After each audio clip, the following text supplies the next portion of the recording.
Okay guys, aku nak tengok TikTok aku yang aku cakap TikTok aku lah. Aku cakap sini. Cakap sini. Aku nak stiker Gojo paling kuat. Nanti aku rate, okay. So kita tengok Aku pergi ke friend.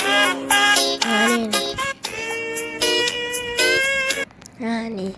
Tadi aku nampak baru je tadi ada orang komen. Dia letak stiker di Gojo dia.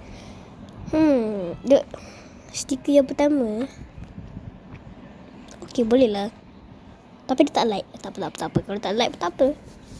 Okay, aku akan like juga. Tapi aku tengok dulu satu persatu.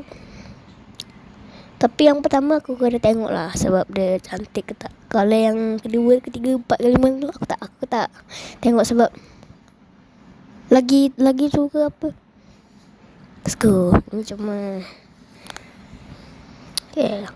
Aku dah tengok satu stiker pertama. Nanti korang komen lah dekat video aku kat TikTok aku. Nama TikTok aku dah aku tunjukkan. Ni biasa lah kali snowfall kan. Dah 51 orang dah.